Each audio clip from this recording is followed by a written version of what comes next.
West Tigers fans, welcome to Coach's Corner for West Tigers TV. I'm your host, Rob Bashara, and with me tonight we have got two more happy West Tigers people. On my left, all the way from Queensland, but in the house tonight, Adel Hage. How are you, mate? Feeling very good, Rob. Like I said the other week, beating Parramatta is the most important game of the year. So, yeah, really pleased. Rob Jr., I know how happy you are. Good to have you here. How are you feeling? Really good. Just glad to see Adel in the flesh for a change. All right, well, let's start talking about the game, boys. So, West Tigers 22, Parramatta Eels 20. Parramatta scored 4 tries to 3, but a gutsy West Tigers team overcame a lot of adversity today. Adel, let's go to the start of the game. Parramatta seemed to be winning the battle of field position early. There weren't any points scored, but they were definitely starting their sets a lot further down the field than the West Tigers were for the first 7 or 8 minutes. Yeah, they won that battle for possession early in the game. They did a really good job to make sure where we came out of our own end, especially those first couple of tackles. They won the tackles really well. I thought the boys showed some really good resilience early in the game in regards to winning that first off battle. I'm not sure who made the error. It might have been Katonga, actually. He looked to offload.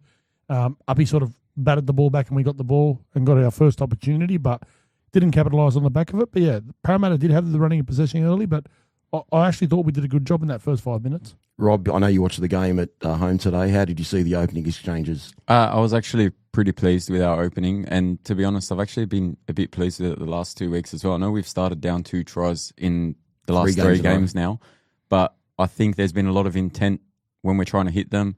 I think Alex Twal tried to kill someone on the second tackle today. Did you see it? I know it happened 3 weeks ago and you pointed it out, but today he tried to kill someone again. I just like that every time we go into contact, we're literally just trying to push them back. And if we don't push them back, we're happy to do what Penrith do, give away 6 again and win the tackle on the next set of 6. So I think there's a bit more intent in our physicality this year. Adel, we had some early opportunities in their red zone and we made some simple errors, but then straight away we'd make them come up with an error. But again, we couldn't take advantage of it. What did you think of our early red zone attack? Well, it's probably a little bit of, and we're going to touch on it more, is the one thing about our attack at the moment is that polish off the back of when we beat the 3-man. So the third defender in, which is usually a half, even though today at one stage it wasn't, Parramatta. It's being able to capitalise on that little bit of polish at the end of our plays. So there was occasions there where we started a little bit. I think it's the inconsistency around who's playing centre for us at the moment on both sides of the ruck. I thought we adjusted to it later in the game, and we'll talk about the Macassini adjustments. Rob, I told you during the game, they started getting him running back towards all against the grain, which I thought was positive. But, yeah, that's probably the thing we've got to improve on, and it showed early on when Jareem did beat the guy on the outside who was jamming in from the left edge Parramatta defence, and he just missed the pass to Tito. But the spacing on that's really important. That pass, if Jareem's going straight and Tito's going away, well, then the pass becomes different to how it looked like at the start. So that's just a little bit of polish we've got to improve on. Junior, 100% echo the same. I feel like we're lacking a bit of polish on the edges, and I think it's due to the inconsistency in the centres. I think a lot of people have been very critical of our red zone attack, and I think they really need to understand that we're 3 wins now and 1 loss. Correct. And we should be 4 wins and 0 losses, and we are yet to see our best football. And on top of that, like I've been saying in previous weeks, we're missing our 2 starting centres. We're missing Stafford Toa, and we're missing Taylor May, and they're both strike players for us. Add how good our second rowers have been, and I think our attack just naturally becomes more polished.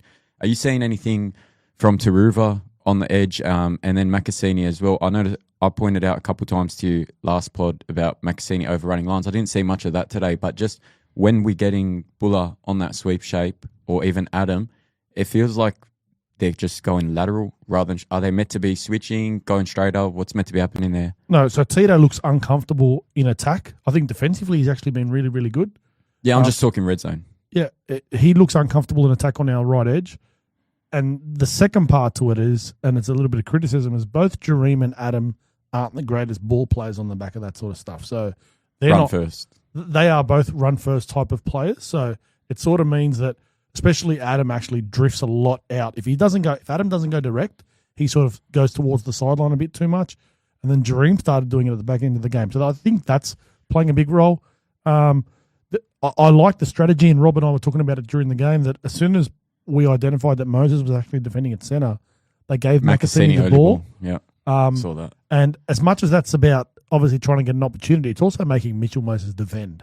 So it's really working him out. He got injured. I mean, I don't know whether people noticed at home, but he was injured. Yeah, he hurt his groin during the Talon took a goal shot and that's how bad his leg was. Yeah, so I thought our adjustments during the game were pretty good in regards to our attack. But yeah, look, the positive is we scored 3 tries today from inside the red zone. So we'll take that. All right, well, we're here to break down the tries, guys. So let's look at the first try, Adel. The first try was to Bailey Simonson. We discussed it on the earlier podcast. It seemed like young Luke Laulii went to literally the same spot as Hamasi Makasini. They seemed like they both went to the same spot, and it left an open Bailey Simonson. I know you can break it down properly for us. Defensively, we did a really good job on that. Luke makes a horrible decision, and there's bad decisions, and there's making adjustments, and then there's things where you can learn on. That one, I think, he will really get called out on because it just made no sense. If you take a punt on something, like he's been doing the last couple of weeks, going for intercepts and trying to get in the passing lane, and sometimes he's sort of not going and then is going, I can understand, and coaches will be able to understand that. You, as a winger, are always looking to connect with your center, unless you're doing it on your own. And the fact that he ends up in the same spot as Hamasi just makes no sense.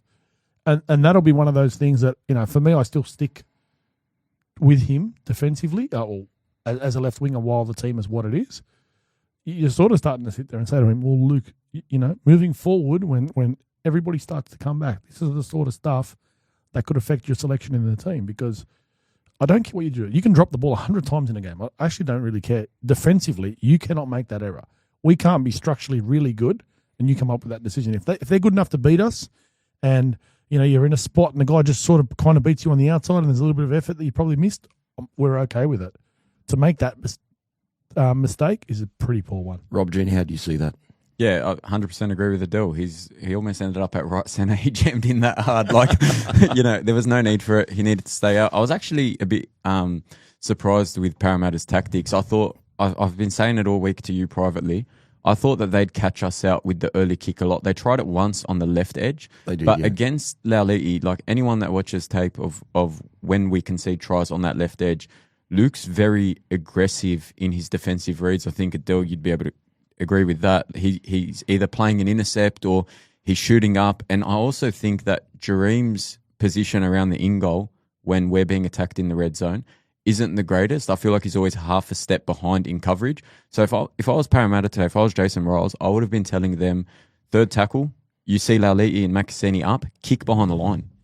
Look, it's funny you talk about that because I watched it carefully, and today we got to sit behind the post, which from a coach's perspective is the best place to sit. I understand now why we're not conceding in the middle, and I know the criticism of Jareem, right? Jareem is plugging A, and what that means is our middle is always a lot more solid, and he is staying there. So some teams will actually, what they call ghost at A. So the fullback will sit in the line. He'll come up and pretend there's no space there. And once the ball's gone, he'll go. Jareem isn't doing that. He's actually going there and staying there. And he's basically saying, you're not going to get through us. So that's why our middle of the field, the try they score, the next one, which we'll talk about in a second, that's the breakdown. It's the fact that Jareem made the tackle, and we'll talk about it in a sec. So with Jareem stuff, I actually reckon what they've said is if teams are going to be good enough to beat us with shape, which they have been a couple of times on that left edge, well, we're just going to have to live with it. Yeah. Well, let's talk about that second try. So Junior Bolo scores the second try. Must have been his first try since Parramatta won the premiership in 1986. I don't know. It just felt like that. I'm like, geez, did we really concede a try to him? Look, we were sitting right behind it, Adel. It did look quite poor.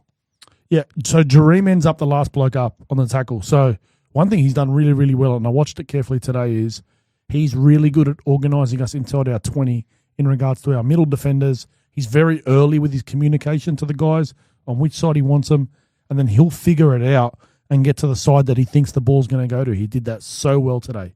I'm actually super impressed with his defensive organisation, which is one of those things that I know us, when we sit at home and watch it on TV, we don't get to see, but he was really impressive in that tackle because he was the last one up. You could see Terrell and Appy sort of knew that was where the space was, and both of them didn't want to make an adjustment too late because they were sort of waiting. What will normally happen is whoever the last guy up will be is not normally Jareem. That guy will get pushed into the space, and Terrell would have been able to move over. So it was a bit of a breakdown there, and yeah, we paid the consequences. What I probably would want to see is Uppy get up a little bit harder there. But then what that can do is if they play out the back, then it means everybody has to sink. So could be a little bit tougher. How did you see that try, Rob? I could be completely wrong here. I actually don't even think it was Uppy's fault. Uppy was in the tackle. I think you actually see. I credit Terrell May for scoring that try for Parramatta. I'll tell you why. Because when the tackle breaks down, Terrell's screaming for a defender to stand next to him. I think he's screaming at Sam Fainu from memory. And we don't react to it. Like you said, they both stay with the marker. And as a result, he's got to creep over a little bit. As soon as they see the lead runner, Smith decides to play short and they score. So I actually feel like if Terrell wasn't screaming so hard for the defender to come there, or if they just had have listened, that opportunity is not there for Paolo to score.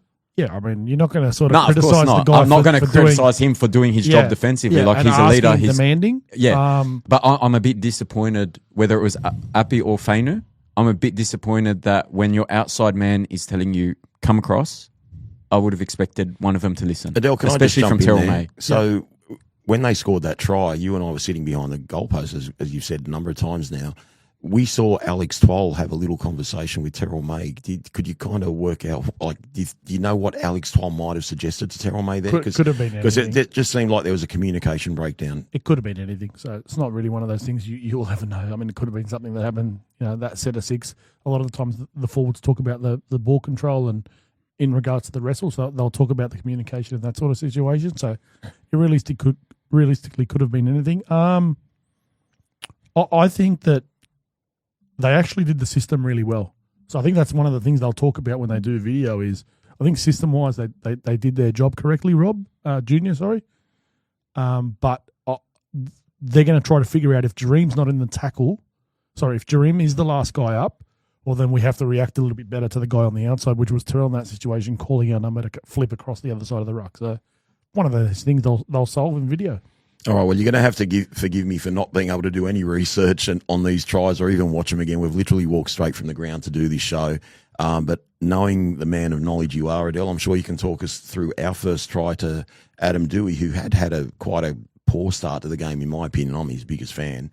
But some great lead-up work from Kai Pearce-Paul. And just talk us through that whole try. That was practiced, you can tell. Kai Pearce-Paul runs an outline on Jonah Pezzett. Pezzett is a low tackle defender, and you can see Adam turns the corner, basically expecting the offload to come. So I'm giving the team and the coaching staff credit for understanding and identifying that and looking at his strength. And I'm not sure if I've explained this before, because at the moment someone runs an outball line, you have to give him the ball because then he's running to the outside shoulder. So it's actually a practice move. They knew it was coming. As soon as Kai Pearce-Paul goes to the outside shoulder, Adam straightens up and knows that the offload's coming, and that's the skill set we know Kai Pearce-Paul's got. So beautiful execution. Thoughts on that try, Junior? Yeah, I thought it was great shape by us. I thought, in the past I've been a bit critical of when we run a line not having any purpose or intent. I think they identified that they were shooting up early and playing short kept them honest. I'm glad. I actually thought we should have played short a lot more. And it's fair to say I think we targeted Pezzett as much as we could. He was probably, he'd be the weak link if you had to pick a defender to go at. I think both their halves, I know Moses kind of holds his own a little bit, but still he's a small body, and we had Makasini and Fainu on his edge. So regardless of whether he did a good job at picking the right decision, it's always going to be a hard task for him to stop as well. So I thought we were pretty smart to be targeting their edges. Adel, our second try today was from Jareem Buller, who for some reason I always knew was going to score today. I just didn't know how. Talk us through that, because it just turned around a first half that was just, we were swimming against the tide and suddenly we were in the lead. Yeah, Uppy identified something down the short side, and the class of individuals is you see something and then it closes, being able to adjust in the moment, and he actually switches and goes back and throws a long ball back to the other side. We play a little bit of second phase, and then Adam sort of gets the ball to Jareem early, who, this is what we've done really well, I reckon. We've got the ball in the hands of our guys who can create early, so that they can create. I mean, that's what we ask them to do, right? So, and it's just individual brilliance from Kai Pearce-Paul to create that opportunity, and Jareem pushes back on the inside. It's just instinctive football, and sometimes the best teams, and especially your Penriths and those sort of teams, they're the sort of tries you've got to be able to score. You can't think you're going to score everything off set plays and shape. So, yeah, great try, great momentum boost. I thought the crowd erupted off the back of it, which boosted the boys. So, yeah, it was a great moment, big moment in the game, I think. Junior, how did you see the try? Nothing else to add to what Adel said, seriously.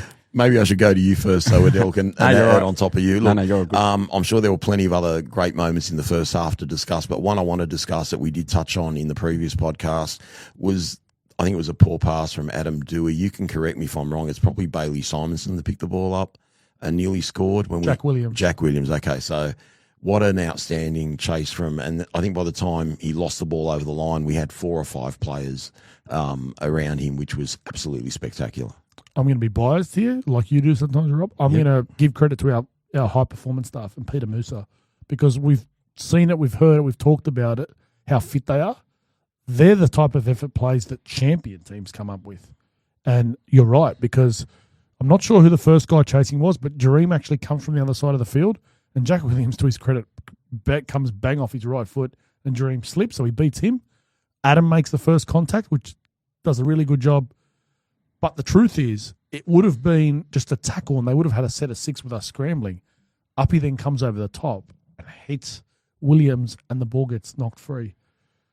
He had no right to be there. I mean, Adam, respectfully, I think, as soon as you make an error, naturally you're just on your bike to get back there. But Uppy had no right to get there, and he did. And they're the big plays that, as a leadership or as a leader, they'll show that in video this week, Rob. And that's inspirational. You must have been proud of that, watching that from 100%. Appy saves that play, as Adel said, but I will give a little bit of credit. I know it's hard to give him credit because he made the error, but I will give credit to Adam, because in the past we've made an error and the head drops and it stops there. The fact that he's that disappointed that he then goes on, gets into a position to give Appy time to then save the try, I think that shows a lot about the culture that Benji's built. Also, I know we'll get to it later on, but when we're talking about attitude change, Laulii gets sin-binned later on in the game. When he came back on, getting booed left, right and centre by the crowd, every carry he had after that, when he came back on the field, had purpose. Like, you can tell this team doesn't want to let down its teammates, and that's what I love about him. Well, that's the thing, Adel. Like I've said previously, it doesn't matter how much the West Tigers improve if you're worse than the other 16 teams. I've watched a lot of football the first 5 weeks. I know it's early days because, if you go back to last year, Penrith were almost last after 8 rounds. Brisbane wanted to sack Madge already after 8 rounds. Canterbury looked like June premiers, and that all 3 of those teams, their fortunes turned around. But when I watch what I've seen already from this year, Adel, we are one of the better teams in the comp. I know I might be biased, but I see the effort plays. I see the coming back from 10-0 down 3 weeks in a row. When do we ever win games when we're... Funny enough, I think the last time we won a game when we lost the play to the sin bin might have been 2 years ago at Parramatta at Combank Stadium when Galvin got sent to the sin bin and we came back and won that day. But it's not often you see Tigers teams overcome a one-man deficit. Credit to Peter Musa. There's a great article about him today in one of the papers. I'm not sure what one it is, but go out and check it out. And obviously we know Pete personally because, Rob breaks apart real easily. So he's at Peter Musa's physio, twice a week. But, yeah, what an outstanding job they've done. Yeah, and you know what? I can't tell you, Rob, if we're one of the better football sides in the competition, but what I can tell you is we're one of the fittest sides in the competition, and that's pretty evident from the first few weeks. The other thing I can tell you is probably we are the best connected side in the competition.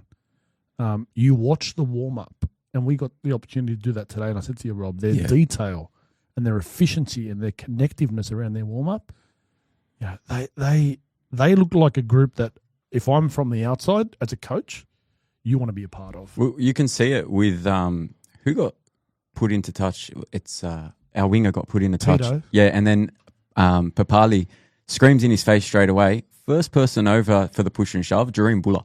Like, Jareem Buller was on the Terrell May podcast talking about, we make good play, and he straight away praised Jesus, like the most good boy in the team. And he's the one that's standing up for the winger straight away. And just quietly, Rob, let's be honest. I've watched plenty of football these first few rounds. When players do that and they stand over and they give people a gobful, referees are penalising lately. So the fact that wasn't a penalty, I was actually filthy about in that moment, because what they'll do is they'll turn around and say, because of your reaction, you've created the I think if fracas. It gets to any serious push and shove or any possible punches, it escalates to a point where it looks bad, that's when they give the penalty. Hudson Young got sin-bin last year for just screaming at Reece Walsh. Yeah. I think the icing on the cake for me from watching that pre-warm-up was just how the boys congratulate each other afterwards, Yep. and the camaraderie, and like, well done, let's go out and do a job. And when it we doesn't come on the look field. like it's It's not fake. manufactured. no. Exactly. And it looks like they're doing it with intent. There's a real intent about why they do things. Yeah, we've got a real team to believe in this year, guys. So loving everything we're doing. I just want to touch on a negative, but it's not from our point of view. Even with saving that no try and some of the things that happened in the ensuing seconds afterwards, the Parramatta captain, who was at the referee all first half, this bloke, we need to give him a tissue or cover his head or something. Karen Moses. He was still going at the referee at halftime. I mean, Adel, we saw Paul Crawley, during the week give it to Stephen Crichton, and went back on numerous weeks. I mean, do you think any of these journalists are going to give it to this protected species? Well, I mean, I just don't understand in certain situations why the referees. I mean, there's a captain's challenge these days. So why don't you just tell him either challenge or go away? It's very, very simple. There was an edict that came out after round one about this sort of stuff, and the fact that if you're going to question every single decision, well, we're going to come down hard on you. I put that on Peter Goff today. You've got to have a little bit of balls about you, and basically, put a line in the sand and not just keep warning. And sometimes I think our captains are a little bit too honest with how they approach the referee. I think they're very respectful, which is obviously a good thing. But yeah, I mean, it frustrates me. But yeah, I'm not sure. It's not really something we can control, I guess. Junior, I can only imagine how frustrated you would have been at home. I can also imagine, like your old man who's got a foul mouth, you would have been going off like I've got to crazy give a in front of shout your out. two kids. I have to give a shout out to my in-laws, Tony and Nat, at Blakehurst, because I think they're scared that I'm living with them after that game. But they know where it comes from, The way don't I they? was carrying on, the way I was swearing at Mitchell Moses and the referee for some of the decisions. But to Adele's point, it is on the ref. Like, as a referee, someone who has refereed, it's up to you to control the game, and whatever you let go on, it shows what you stand for and what you don't stand for. He approached the referee numerous times. Even when he spoke to him at halftime, he was saying, how come you wouldn't let me challenge? He took the time to explain it at halftime and everything, and he told him not to have it anymore. Second half, he just let it kept going on. I think it was bad from the referee in terms of how he controlled the game, but I'm just glad that when Dylan Walker was about 4 metres offside at the end, he had the balls to blow the penalty, so it was good to be on the right side of that for a change. Right, Adele, Rob's saying that, Goff didn't handle the game well in his opinion. I mean, I know we've all got, well, you don't have a West Tigers cap on, but you know what I mean. How did you feel he refereed today overall? I mean, I know you were getting frustrated with some of the non-calls and then some of the calls they got that shouldn't be penalties, but the game's gone a bit soft. Yeah, I mean, look, all that sort of stuff, it's actually consistent. It's actually what they've been doing all year. My big thing is, and you can see it on the stats, is it made no sense to me how our average set distance was about 7 metres more than Parramatta's, yet our play the ball speed was slower. What were we, 3.8 or 3.9? 3.8 to their 3.3. No, it was 3.8 at half time, but it did come down to about 3.5. But irrelevant. Like, when you are carrying further out of yardage, your play the ball speed should be quicker. I thought Peter Goff actually did a really good job to penalise them or blow ruck infringements. But I think he could have been a lot harsher. He didn't do it enough. Yeah, he didn't do it enough. he We got penalised for a flop on fourth tackle. Yep, that wasn't a flop. And every single time we won the tackle, and you could tell we had won the tackle and earned the right to play the ball quickly, there would always be a little wrestle or a second movement or something like that where someone would come in, and it never got penalised. Yeah, well, you've always said to me, Adele, the good teams overcome refereeing decisions. They overcome all that so-called bad luck, and that's why I think we're a good team this year. And as at MP 7911 said, the boys stood up, and I think that just sums up what we did today. We can just overcome anything at the moment, and it's a team to be absolutely proud of. So, all right, we go into halftime, guys, and what was the score, 12-10? Can't remember. Yeah, we're up 12-10. We're up 12-10 at halftime. All right, let's talk about that first 15 minutes or so of the second half. I said on the earlier podcast, it went from a game that was being played the way Parramatta like to play in their expansive style to us imposing our style on the game and Parramatta being forced to try and play gritty and grind because we just kept them pegged in their own area. Well, I guess, and we'll go forwards to come backwards, okay. Right? If you look at Parramatta's purple patches in the game, it's when they dominated possession, when they got back-to-back sets, they got penalties. We talked about it last week. They're a front-running team. They need things to be going their way. They're not going to earn it themselves. If you get into a grind with them, they actually can't change momentum through their defensively or the way they carry out yardage. They don't have strong outside backs who can do that for them. So that's all that really happened. And touching on the start of the second half, we scored straight away. I think it was a couple of minutes into the second half, and Tino scores that try. And that's wonderful coaching because it's a strategy. I mean, at the end of the day, it's identifying that that's someone who's a target for us. And there was purpose. Every single time we got down to their red zone on tackle 5, we were going at Tino. And, I know people can sort of turn around and look at it sometimes and think, well, we should probably try something else. Hey, if we go 6 times at him and we score 1 try, I'll take that every single week. Junior, we only got tackled a few metres from the sideline and the ball goes to Jock, and Jock deliberately makes a purpose, as Adel says, to kick it back to the Parramatta left winger. What about Tino? Like, he's made of something else. What do we call him? Tino-tanium? Like, he is built out of something different. He competes for everything, Junior. I think Eddie mentioned it in the chat. It's good to finally have an aerial threat on the wing. And I like the fact that Jock kept going to it. I think it was mentioned in the previous pod by one of you guys about overusing it. If it's not broken, just keep going with it. Like it was challenging Parramatta. And the important point, as much as we look at it from an attacking perspective, it also means that opposition teams, and it's happened to us in the past, and it will happen because at some stage Tito will go back to the wing, is opposition teams are going to come after us there. And when you've got someone who is good in the air, well, then opposition teams, when they get in the red zone on tackle 5, that's not an attacking play for them, unless you've got Daniel Tupou, I guess, who is elite in the air as a left winger. Or Xavier Coates, who they'll back those guys against Tino. But other teams are going to sit there and go, well, let's not tackle 5. We're not kicking there. We potentially look, and that's what Parramatta did today. They went at Simonson to Luke Lauli on the other side.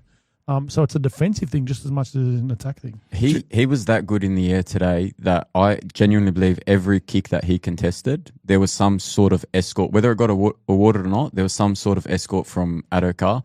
I think the other thing it gives us is when he's an aerial threat, and we go right from the middle of the field, they're expecting a kick. If we ever decide to run the ball with Adam and Bulla and hopefully Taylor May when he's back and fit, we're going to have him for numbers every single day. Yeah, the only thing is, like, our best team, he's not in it. So that's going to be an interesting thing for us. And I know you might debate that. No, I'm not going to debate. But and I'm going to be critical here, Rob, and you're not going to like this.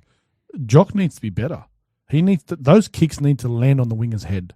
And that's the key. The one he scored, it's not about where it lands and how far out. It's actually the fact that the winger doesn't get an opportunity to come with momentum defensively. And what that means is he's basically standing still, looking up. He can't get the same elevation. You're coming with momentum. The moment the kick is placed anywhere, even if it's on the try line but it's 15 metres in, well, then the winger from the opposition gets the opportunity to attack it, and he comes with momentum the same as our chaser. And I think that shows how good Tino is. Because Absolutely. There were a couple of kicks where I thought there needed to be at least another second or a second and a half of hang time, and he still came out of nowhere and managed to compete for the ball. And let's not forget, this wasn't your typical sort of bomb where he goes up and he's got his arms sort of tucked to his chest. He's taken it full AFL style with his hands so far. Like, that's hard to defend. You have to catch everything above. As a winger, you've got to be able to catch the ball above your head, full arm stretched out in the modern day. Junior, we had a good period there where it looked like we could have got 3 scores ahead. We were stuck on 18-10, but we had 2 or 3 sort of opportunities we might have been able to score. It just seemed to me, I don't know how it looked on TV, but it seemed to me that we were winning the battle through the middle. And just when it looked like we were going to set up for a play, we didn't actually have to set up for a play because we were actually making breaks, getting some offloads, Terrell May, Api Coruscant, Tito Taruva. It was just looking like we were really getting on top, and you could see our fitness coming through. Yeah, we could see that coming through. I was actually a little bit disappointed with our shape in the red zone attack. Adel mentioned it earlier. We actually changed up what we were doing. So we were going out the back and trying to go around them. And then we actually ran a play on the left edge where we ran that little drifter where 2 go out. And there's the Lottie Takiri play. Exactly. The first one was for Makassini. Yeah. The second one, and if you're a Tigers fan and you've been watching for a long time, that was Benji's favourite play. That was the scrum move in 2010 and 11. He used to ran run it against scrum. Cronulla in round 26. Yep, Robbie Farah scored a double. He scored a hat-trick. I do remember you. Well done, Rob Bashara Jr. Yeah. But that used to be Benji's favourite play, getting double runners back on the inside. So,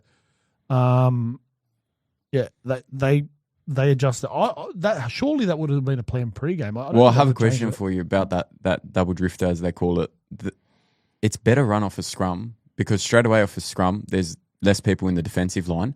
Why are we running it two off the ruck and we're not running. I noticed we've run a couple of scrum plays where Buller feeds the scrum, wraps around late, all that sort of stuff. Why aren't we doing that drifter play off the scrum? Because especially when, I know he's obviously been injured, but when someone like if Luai runs that play today instead of Adam, respectfully to Adam, we score. Because Luai engages that defender for every single second needed. The reason they don't do it off scrums anymore, coming back towards the scrum is the hardest thing to do because teams break so early now. So basically, no one binds in the scrum anymore. So basically, and you would have seen it, we've seen it obviously behind the post today, the back rowers are out straight away.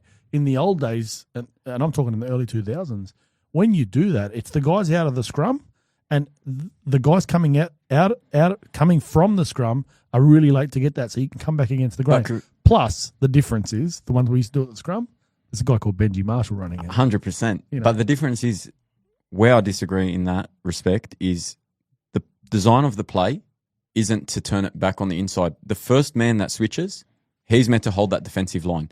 Then there's meant to be like a half a second pause. That second switch is meant to come a little bit later than we saw today. And if it comes later, you're no longer running back to where the forwards are in the scrum. You're straightening up. And you're seeing it as a try-scoring play. I'm seeing it as an opportunity. And what they're doing there is, and what they should have done better, in my opinion, on that sort of stuff, is you actually got to work. The idea is to find someone lazy back on the inside. That's what they want to do it. You're talking about how you do it in Oztag. Yeah. A little bit different. A little bit different, right? I'll tell you what, that play is going to work a charm this week against Newcastle with Sen and Smith. It'll work at some stage this year, especially for Taylor May in particular, because I think he's a bit more raw bone with his strength coming back against the ruck. The other thing it does, and if you do it really well, and I thought Baccassini did it well, is it'll create you a quick play the ball off the back of it. So it's not so much always a try-scoring play. It's also coming back against the grain. If you get tackled and there's a little bit of, you poke your nose through, usually it's going to be a one-on-one tackle, and that play the ball is going to be 2-3 seconds. So you're going to be able to create off the back of it somewhere else. So it's a little bit of an opportunity, not so much as an attacking play. Before we leave that part of the game, guys, and get to the sin bin, there were a couple of opportunities for Taruva. One where he kept stepping to the point where I just didn't think he had the confidence to pull the trigger and take off, and another one where he was running diagonally where you thought he might have got there. I think you might have said he might have been covered. And then there's a third opportunity where Adam gets tackled near the line. He might have had Savannah outside him that he could have perhaps, passed the ball onto him. Talk me through those three plays. Did we bomb them, or was it better defence? We left about 4 or 5 tries. Even in the first half, KPP in the corner when he gets held up, I think there was about 3 or 4 where on another day, you probably give Parramatta a little bit of credit as well because they turned up and defended those sort of opportunities. So, you give them a pat on the back, but at the same time, from our end, you'd like to see us nail that. Do you think we bombed them, Bart? Because when Taruva was stepping, I didn't feel there was actually a gap for him to just pin the ears back and go. You reckon sorry, we didn't bomb it. We missed the opportunity. I felt there was only one opportunity we missed, and it's when KPP got I think it was an inside ball or something. He got his arm free. He had Sione untouched on the inside. He's got the ability to actually use that offload. In the second half, I think it's the one your dad's talking about when they get it's actually a 3-on-2. Jareem turns Tito back on the inside, and he goes through. He thought he could burn Tweedle, who was at fullback. Yeah. I actually watched the replay. I thought he would get him, but and then the next play we actually go down the short side. So we had 2 opportunities in the one play and we missed them. So hey, but it's all that matters is there's 2 points on the board. I just want to give a shout out to Brandon _W96 who said if we can make it 4-1 on Sunday, my goodness, we are in for a season. Robbie, I think we're in for a season already. Yeah, I think next week will be tough. I think even though they've got a lot of injuries, I think Newcastle are riding a little bit hot at the moment. Again, we've been scrappy, but as Adel said, the important thing is getting the 2 points. We haven't won. We've got that monkey on our back of not winning 3 in a row for how long has it been now? So fingers crossed we get it done. We'll win by 20 next week, 20 plus. I don't get on the preview show tomorrow, but I just want to touch on that. Bradman Best is out for a month. They're already missing Kalen Ponga, Dylan Brown. I think it's the most important game of the season. Even if we'd have lost today, I think next week, if we don't start winning at Campbelltown, we have a major problem, and I want to engage that area. We need everyone to get out there and give us an atmosphere like we got at Combank today. How good was that atmosphere? Yeah, it was so good. Let's put this in perspective, and let's put this first 5 rounds, I guess, with the bye included, in the block. What are we, 3-1? Yes. Yep. 3-1. And in those 4 games, we've played 3 away games. So let's put that in perspective as well. And that's, you talk about tennis being on serve. We've broken a couple of times. Yeah, haven't we? we've broken serve a couple of times. So it's a monumental start for the season. Plus, ladder pressure makes a difference to you mentally. You're sitting in second spot. Someone's got to come past you. It's not you don't go down. People are actually got to come past you. And the idea now for us is, we'll attack these next few weeks. And I agree with you, Robin, and they've talked about it, I know, in-house, is there's a priority about Campbelltown and winning at Campbelltown. And they need to be better. And we've got to capitalise on 100%. whenever we've got those opportunities to win games. Because if you can turn Campbelltown into somewhat of a fortress, we all know the players and the club and everybody and the fans love to play it like that, and we lift to another level. But if we can turn both of that into a venue that we can start winning football games, when's the last time we won there? Well, I should mention that we are giving away 5 double passes to Campbelltown. We're going to do that tomorrow, a few on the Claws Out podcast preview show, and also on West Tigers Life, which I think we're recording tomorrow night. But we'll work out a good game or, best comments or something like that, and we'll be giving away 5 of those double passes. So make sure you tune in tomorrow, 5 o'clock, and we're going to pre-record the West Tigers Life for Wednesday. Guys, the sin bin. Okay, let's talk about it. I mean, is it a fair thing that you get a sin bin for an injury? Or let me just first start, Rob. No. What was it for the injury that he got sin bin? Because we've heard mixed reviews that he might have got sent off for the fight that got caused after he got sin binned for what they call a careless tackle. He was saying because he tackled him in midair, which is illegal, it was a careless action which could result in an injury. And as we can see, his ankle's twisted and he's severely injured. And that's why he was sin binned. So the referee's basically admitted because his foot's on the wrong way now, you're in the bin for that. The wording they used or he used in that moment is the danger. He said with a high risk of injury. Well, basically you're saying every tackle in the NFL is high risk of injury. When I make judgment on calls, what I do is I flip it. And I say, if that was us, if that was Tino and they did that to us, what would I feel? I'd say, shit, we got away with one there. Because there's no way someone should go to the sin bin for that. Like, no way. It's a freakish accident that's happened. The way he's landed and then he's basically tried to, whatever he was trying to do, I feel sorry for Simonson. But just because someone got hurt, it doesn't necessarily mean someone's got to go to the sin bin. And, I put my coach's cap on. And you know what? This game is so important. It's $1 billion industry. I sit there and I say to the boys, any single time someone gets hurt in a tackle, if you think it's one of their best 2 players, I want you to stay down like you're dead. And I'm not exaggerating, Rob. I want you to stay down like you're dead. But that's the problem with the game. And that's what it'll cause. It'll cause that at some stage because coaches have got their jobs on the line, CEOs have got jobs on the line, clubs have got money on the line. Teams like ours who haven't played finals in so many years. 15. That's the sort of stuff that you'll and I'm telling you, if I'm the coach, I'm sitting there going, boys, this week we're playing Parramatta. If Mitch Moses hits you high, stay down. But this is where it's on the referees because as fans, we all want a black and white game. Rugby league is not a black and white game. There are certain areas of the game that are left to interpretation. No, it's the NRL. The NRL, because I've had this debate. I've had this debate with the NRL when they came in and did, some education stuff. They talk about you've got to take injury into consideration. And that's where we've failed as a sport. Well, here's the thing. Sean Russell got put on report. He got knocked out. If it was the other way around, Sean Russell would have went to the bin. That's right. Sean Russell, if Hamasi was the one that got knocked out with the same point. Action, Sean Russell would have went to the bin. That's the ridiculousness of it. The fact that he got injured, the referee should have binned him while he was HIA'd. Now, don't get me wrong, I don't think that's a bin. Yeah. I think that's ridiculous that you do that. But that's where the game has got is if someone is injured, we're going to make a different decision to if they're not injured, which is ridiculous. To the sin bin that occurred, but to Lauliti, I think my cousin Mark summed it up best. How did the mid-air tackle cause him to hurt his ankle? That's why it wasn't the middle. It was when he landed. Luke's weight was still there because where he landed, it's a ridiculous decision. I just thought it was bullshit. All right, guys, let's jump a little bit forward. So probably 3 tackles later, 30 seconds later at least, Twiddle scores in the corner. Rob, I'll go to you first in case we'll let Adel come over the top of you.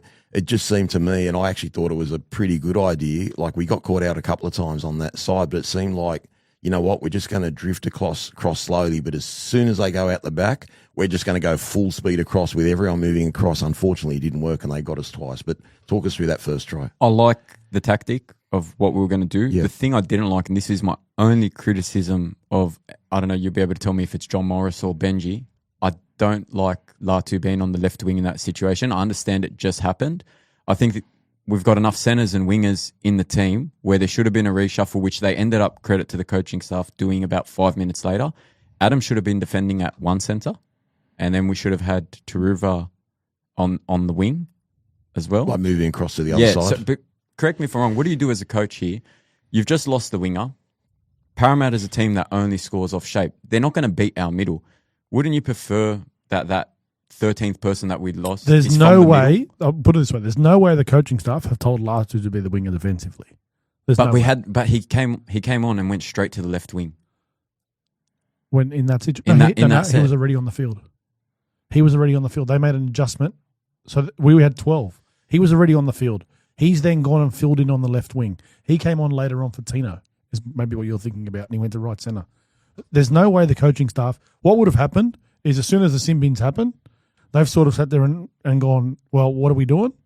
And then in that moment, we'll defend this set with Latu on the wing. Latu's the reason they could score that. We defended it really well, Rob. I went back and had a look. I agree. And if Latu doesn't jam, which he, in that situation, it's pretty foreign to him, we actually stopped the try. I don't think they score.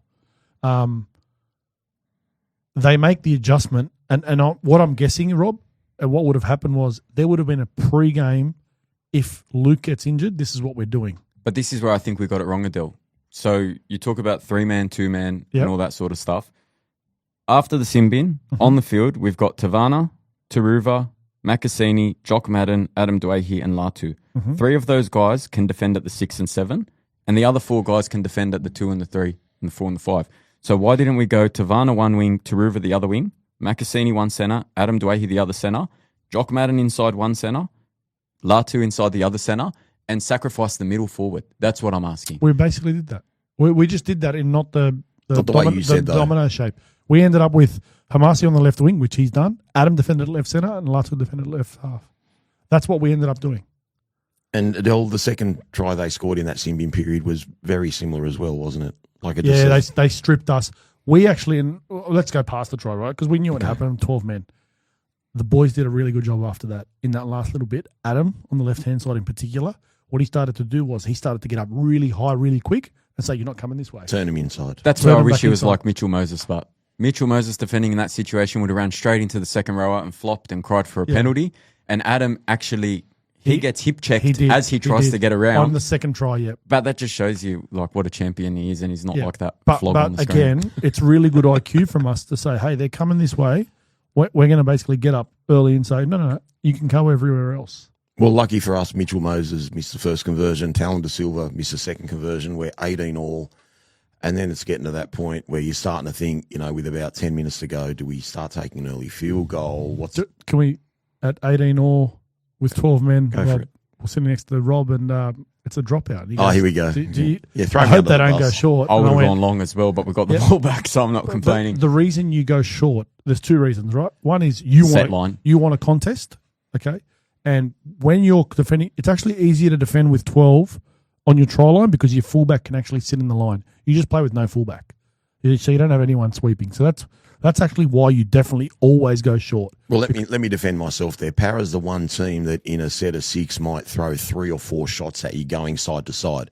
I just figured if we do a drop out, they get tackled 30, 35 out. It's going to take them a couple of rucks to get into the... But you've just killed your own argument. Because if they're going to throw 3 or 4 shots at you, when they kick it and they start on halfway and they've got momentum, it's easier to set up shape when you're coming 50 and going in, as opposed to your first tackle happens on the 10, then you're going to take a voluntary tackle on the 10. I'll give you another point, Rob. No, you're basically giving them a set of 3 instead of a set of 6. If they catch that ball 10 metres out... If they don't get their settle right at the start of that set, if it's not in the spot Mitchell Moses wants it, they've got to burn another tackle straight away. Well, you agree with me, so how are you contradicting yourself? We'll second the argument. If you go short...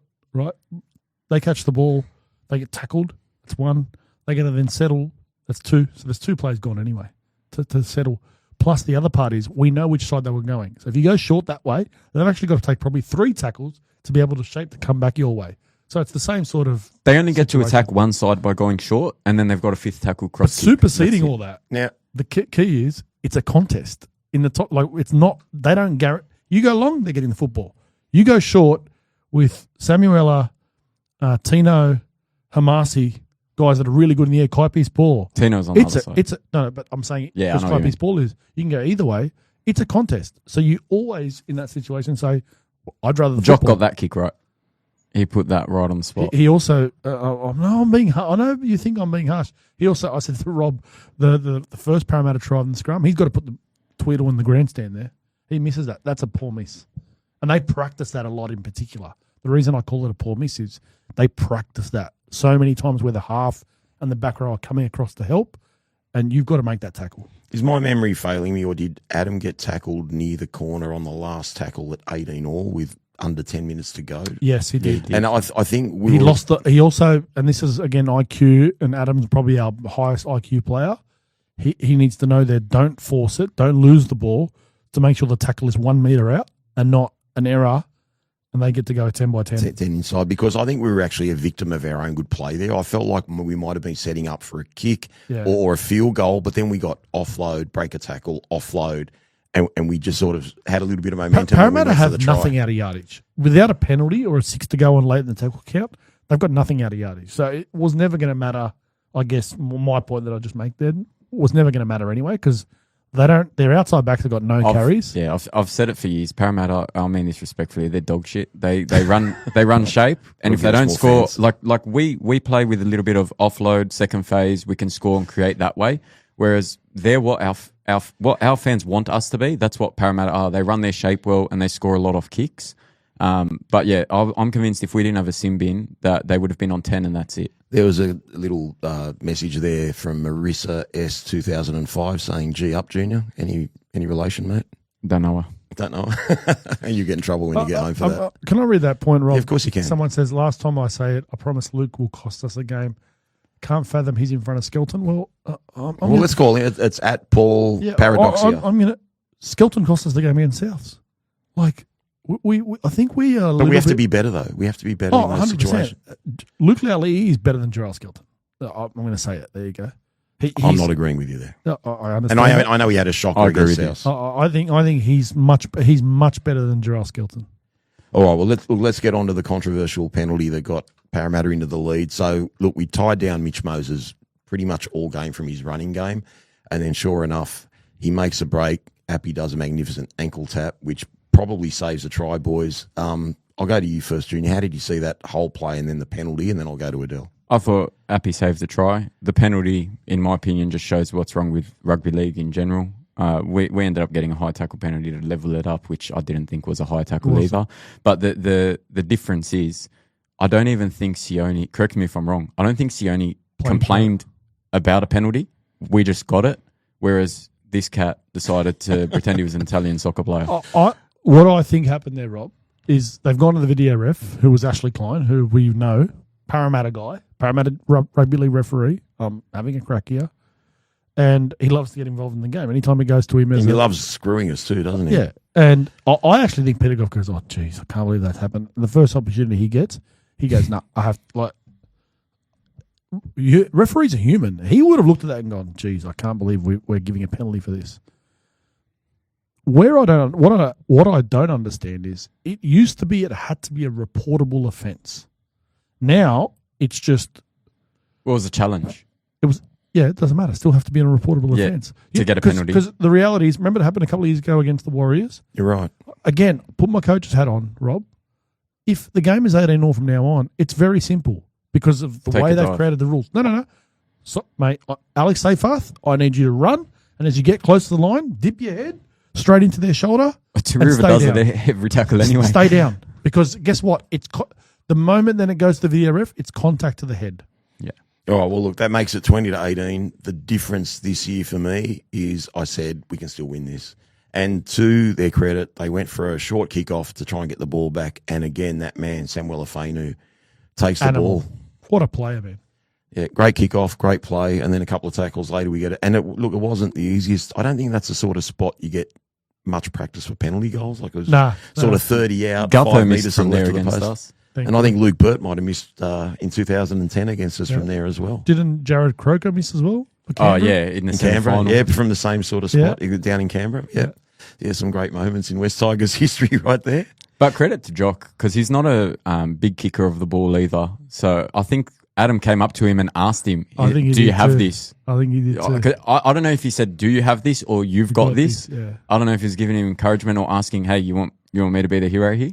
But yeah, he's not a big kicker of the ball. That's a hard kick. Like He just got it. Like even when Gutho missed it. As in, it just went over the crossbar. Yeah. Oh, yeah, the lengthwise, but it was Because very remember we straight. talked about, your dad said if they kick it out on the full of the kickoff, he said, would Adam have a shot? I go, well, it won't be Jock because he can't get 50. Yeah, but that's what I'm saying. Like Gutho isn't a big kicker of the ball either. And when he took the goal kick, the reason he missed so badly against us years ago is because he tried to belt the crap out of it. No, and I was kind of expecting the same sort of thing from Jock because I didn't think he'd have the legs. It was Gutherson's kick was over 50 metres when you consider how close he was to the sideline, even though he was 40 out. But anyway, we get the penalty. We tie it up 20-all. We get to full time, and then I jokingly said to you, Adel, okay, when the coin toss went up, I jokingly said this. I didn't know what had happened. I said Mitchell Moses is going to complain about the coin toss. And according to what I've heard now from Rob, He did. He complained about the coin being on 3/4 of an angle because the blade of grass didn't let it sit flat. Can you confirm that, Rob? 100% that's what he complained about, and it just confirms that he's a cat. To go to the Benji Marshall school, let's not worry about the opposition. All right, fair enough. All right, well, okay, so where do we go from here? We go into extra time. Yeah. Okay, like we're doing extra I had a time. heart attack. You were sitting next to me. I had a heart attack. Yeah. Because where we were sitting, Moses hits the field goal that he has from 40. It sliced. It was Yeah, on I know. target. Just drifted on away. I target. saw the angle. When he hit it, I thought it was in, and then it violently. He had his sliced. finger up as well. He was getting ready to But run away with it. even when he knew that Mitchell Moses had missed it, he was still white as a ghost. He was like, did that really miss? It actually, like, it takes a lot for Adel to get shocked because he's quite composed during the game, unlike the people that were around him. But look, anyway, boys, okay, we get down to the other end. Yeah. Karma's a big thing in rugby league, and I said it live. I was so filthy. We did an amazing a job to carry the football, 7 tackle set, but we got to the 10, basically 10 or 15, I think it was. It might have been, but the referee needed to have balls a little bit earlier because Talon basically was giving away. He just said, Riley The Smith kick all game before, was Riley, giving it away. but from Marker, that kick that Adam was forced to do, they were holding his hand before he kicked You know it. what? There was a couple of times Terrell got caught out as well. I can live with that stuff. When it gets to golden point and we're on a roll and it's tackle 5 and Talon De Silva is on the other side of Twal and purposely pushes, grabs and pulls him back, well then basically that was the opportunity then to either go 6 to go, which obviously shouldn't happen. I was hoping they'd go 6 to go and we'd deliberately lose the ball. That way he then blows a penalty and we could have a shot at goal.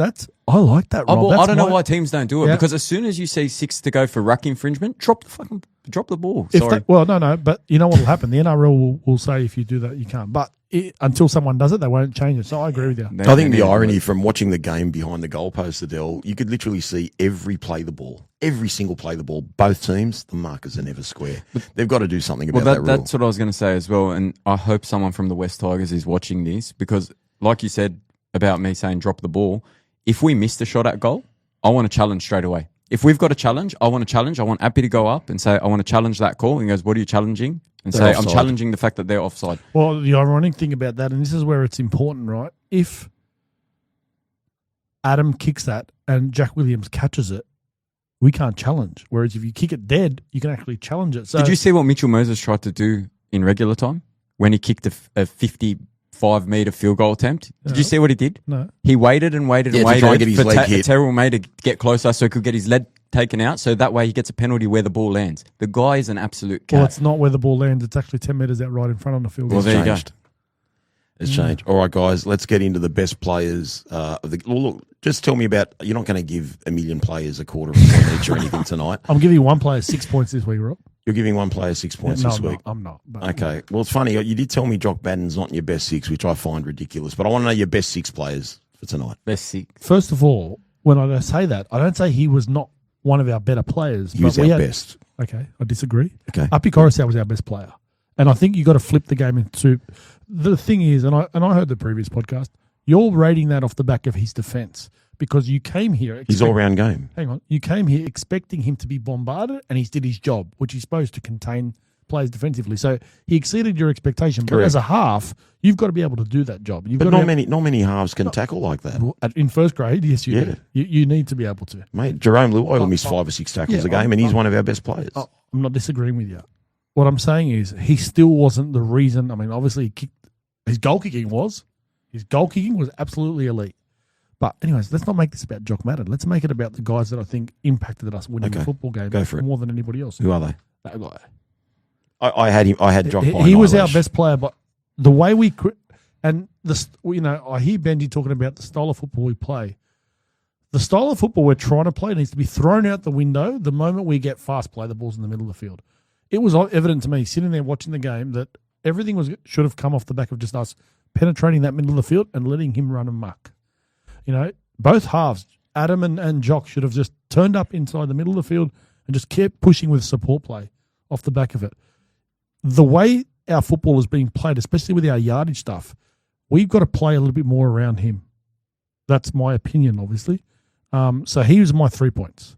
Do you want my 2 or are you going to Robbie first? No, give me your 2. And while you're thinking of your 2 and your 1, there's a comment there from an @GazR-K6S. Madden easily our man of the match. You guys kidding yourselves. SEN gave him man of the match tonight. Thanks, Gaz. Appreciate it, mate. But I'll stick with my one. Look, again, I think because he's exceeding our expectations. Yeah, you're right. If Avi Coruscant's name was Harry Grant today, everybody would be. As they do. And you know what? Don't talk about attack. It's his defence. It's what he made 56 tackles. Missed 5. No. But I'll give you just giving you I a hard time. know, but the ankle tap would be a missed tackle. True.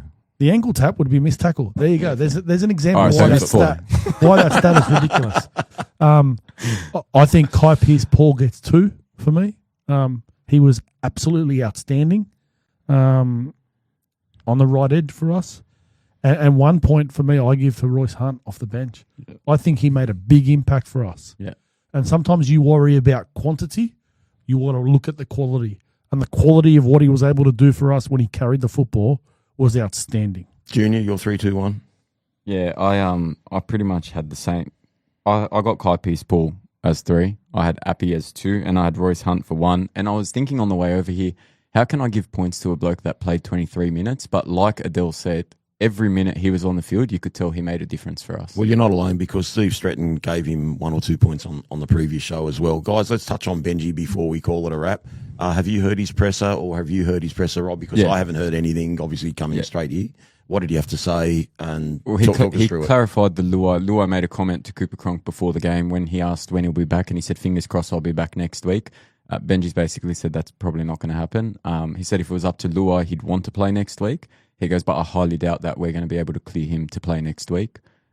He said that they asked if he was happy with what he saw from our team or if he expected what he saw from our team, and he said he did. He said he wasn't nervous at all, even when we were down 20-18. Same. He said he knew that we would get into a position where we'd put ourselves in a position to tie the game or win the game. And he goes, we did that. And he got sick of them comparing us to last year. I'm calling Benji's bluff. I've watched Benji the last 2-3 years and his press conferences. He looked angry today. I don't think he was happy with the performance. Really? I think he was happy with our effort and he talked about that. I don't think he said he was happy. He said, he said they said, did you expect? Yes. No, I'm not talking about that point. I'm talking about because they asked him about effort and all that sort of stuff. He even gave Parramatta credit talking about Parramatta and their efforts. Again, I've watched his body language. I actually don't think, and I watched him after the game today when the game was finished, and he was almost having conversations with people on the field there and there. So I actually don't think he was happy with our performance. It's warranted, but I mean, you think about it. They scored 4 tries to our 3.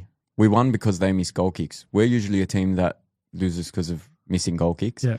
They had injuries to their 5'8". Mitchell Moses playing with a groin injury. He was prickly. You watch it, Rob. He was prickly. He was Wayne. That was Wayne Bennett prickliness in the he was. That was how shutting Bennett questions was down after our game against South Sydney. And then he was talking about next week, and he's like, "Well, you guys keep writing about us, Well, I'll probably get shot by all the fan base for saying this, but I wanted to take it out of the referee's hands or anything, little 1% thing. And I know it sounds ludicrous, Robbie, but at 20-18, I didn't want to go for goal. I wanted to nail these bastards. I wanted to try. I wanted to put them to bed and just end this freaking thing. He's because cooked, but I can tell we're related because the thought came into my head for no, because I know the obvious things to I take the goal, but then you just know some bullshit thing's going to happen to us in Golden Point. Like I can't get over does. Gaz saying you guys are kidding yourselves because SEN gave man of the match. Trust me, if it's a Gaz I think we're talking about, this Gaz is always disagreeing. That's with all right. everyone. Someone asked if I was a bit slow or special earlier. Gaz just wrote, we are light years behind Panthers this year, but unlike other years. Oh, no, I want to talk we about are that. at least winning He the goes, games. we are light years behind Panthers this year. Thanks for the scoop, Gaz.